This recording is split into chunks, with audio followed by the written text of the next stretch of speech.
नमस्कार, मैं doctor Vivek Mishra, gastroenterologist, city hospital Gorakhpur में कार्यरत हूं और ये महीना चल रहा है कॉन्स्टिपेशन अवेयरनेस मंथ के रूप में, जैसे कि कब्ज के बारे में जानकारियां और बचाव के उपाय बताने हैं। तो कब्ज एक आम समस्या है। कब्ज एक ऐसी समस्या है जो अधिकतर लोगों में कभी न कभी होती ही है। कुछ लोगों में जब ये समस्या बार बार होने लगती है तो उसको कब्ज की बीमारी बोलते हैं। कब्ज हम ऐसे पहचान सकते हैं, कब्ज के लक्षण क्या होते हैं, जैसे कि मल त्याग में ज्यादा जोर लगाने की आवश्यकता पड़े, मल त्याग करने के बाद से ऐसा लगे कि पेट साफ नहीं हुआ है। समस्या जो है, जैसे कई लोगों को रोज मल त्याग न होना, ये भी एक कब्ज के लक्षण है।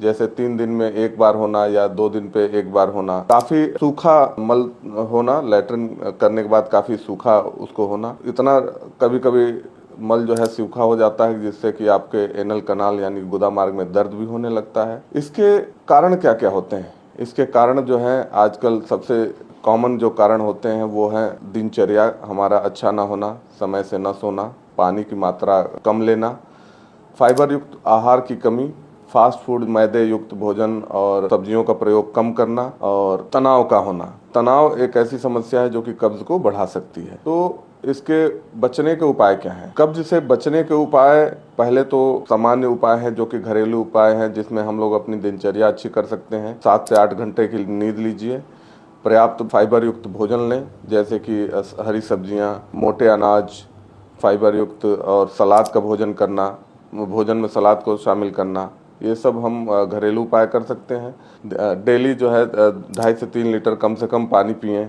और व्यायाम करें।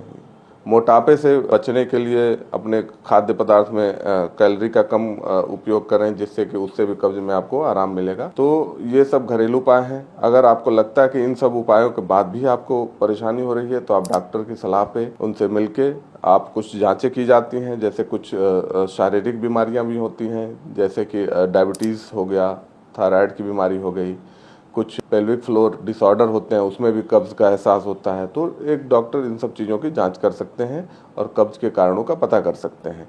कब्ज में अगर कब्ज बहुत रिसेंट ऑनसेट का कब्ज हो तो कुछ ये बड़ी बीमारियों का भी लक्षण होता है, जैसे कि अचानक से किसी को कब्ज उत्पन्न हो जाए, मल त्याग करने में परेशानी होने लगे, तो हो सकता है उसमें कोई आंतों में कोई रुकावट भी पैदा हो रही है। इसकी भी जांच की जाती है। इसके उपचार में सामान्यतः हम लोग जो मरीज को सब जांच करने के बाद से अगर लगता है कि यह सामान्य ही कब्ज है तो उसमें दवाइयों में हम लोग लैक्सेटिव का प्रयोग करते हैं, मरीज के दिनचर्या में बदलाव के उपाय सुझाते हैं। लैक्सेटिव में मुख्यतः ऑस्मोटिक लैक्सेटिव यूज किया जाता है और इससे अधिकतर मरीजों में आराम मिल जाता है। और अगर कोई और एडवांस बीमारियां हैं जो कि जैसे आंतों में रुकावट हो या फिर लगता है हमें कि कोई रेड फ्लैग साइन है कि जैसे वेट लॉस होना या फिर तेजी से पेट का में बहुत तेज दर्द होना, तो ऐसे में हम लोग कोलोनोस्कोपी, सीटी स्कैन, इन सब चीज़ों का भी प्रयोग कर सकते हैं। और अगर आप कब्ज से परेशान हैं तो इसको इग्नोर मत करिए और इसको अपने डॉक्टर से सलाह लें।